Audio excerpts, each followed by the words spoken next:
Essuula ya 29. Owange Alyeri ekibuga Dawudi kye yasiisirako. Mugatte omwaka ku mwaka, embaga zituukire mu ntuuko zaazo, ne ndyoka nakuwaza Alyeri, era walibaawo okukaaba n'okuwuubaala, era aliba gye ndi nga Alyeri. Era ndikusiisirako enjuuyi zonna, era ndikuzingiza n'ekigo, era ndikuzimbako enkomera ez'okuzimbirira. Era olikakkanyizibwa, era olyogera ng'oyima mu ttaka, n'ebigambo byo biriba wansi nga biyima mu nfuufu, n'eddoboozi lyo liba ng'eryoyo aliko omuzimu nga liyima mu ttaka, n'ebigambo byo biryogerwa kyama nga biyima mu nfuufu. Naye ekibiina eky'abalabe bo kiriba ng'effufugge, n'ekibiina eky'ab'entiisa kiriba ng'enfuufu efuumuuka. Weewaawo kiriba kyakaseera mangu ago. Alijjirwa Mukama ow'Eggye n'okubwatuka, n'ekikankano ky'ensi, n'eddoboozi eddene, n'omuzimu ne kibuyaga, n'olulimi olw'omuliro ogwokya. N'ekibiina eky'amawanga gonna agalwana ne Alyeri, gonna agalwana naye n'ekigo kye, n'abamuteganya kiriba ng'ekirooto, okwolesebwa okw'ekiro. Awo kiriba ng'omuyala bw'aloota, era laba ng'alya, naye n'azuukuka, n'obulamu bwe nga tebukkuse.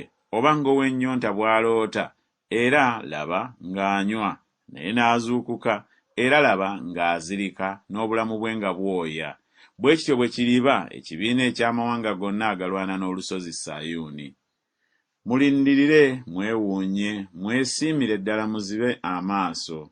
Batamidde naye sina mwenge, batagatta naye sina kitamiiza.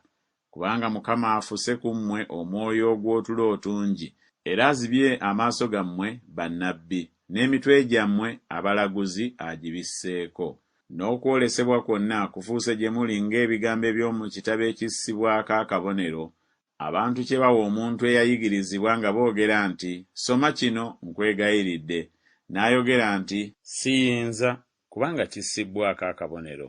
Ne bamuwa ekitabo oyo ataayigirizibwa nga boogera nti, soma kino nkwegayiridde, n'ayogera nti, siyigirizibwanga. Mukama n'ayogera nti, kubanga abantu bano bansemberera ne banzisaamu ekitiibwa kya mu kamwa kaabwe era kya mu mimwa gyabwe, naye omutima gwabwe baguntadde wala, n'okuntya kwabwe kiragiro ky'abantu kye bayigirizibwa. Kale laba, ŋŋenda okukola omulimu ogw'ekitalo mu bantu bano, omulimu ogw'ekitalo era eky'amagero, n'amagezi g'abagezigezi baabwe galizikirira, n'okutegeera kw'abakabaka baabwe kulikwekebwa. Zibasanze abo abakka ennyo wansi okukweka Mukama okuteesa kwabwe, n'emirimu gyabwe giri mu kizikiza, ne boogera nti, ani atulaba era ani atumanyi? Muvuunikira ddala ebintu. Omubumbi balimwenkanya ebbumba, ekintu ekikolebwa n'okwogera ne kyogera ku oyo eyakikola nti, teyankola, oba ekintu ekibumbibwa ne kyogera ku oyo eyakibumba nti, talina magezi. Tekyasigaddeyo kiseera kitono nnyo, Lebanooni alifuusibwa ennimiro eŋŋimu, n'ennimiro eŋŋimu baligiyita kibira. Era ku lunaku luli omuggavu w'amatu aliwulira ebigambo by'omu kitabo, n'amaaso g'omuzibe galiraba okuva mu butalaba ne mu kizikiza.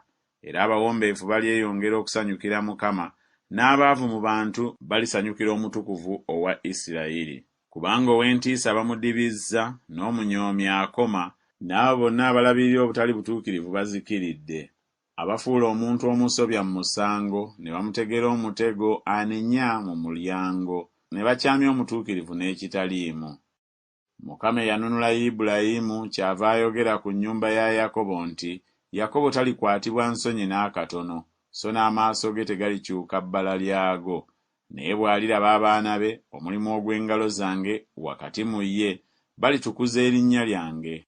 Weewaawo balitukuza Omutukuvu owa Yakobo, era balitekemukira Katonda wa Isirayiri. Era n'abo abakyama mu mwoyo balifuuka abategeevu, n'abo abeemulugunya baliyiga okuyigirizibwa.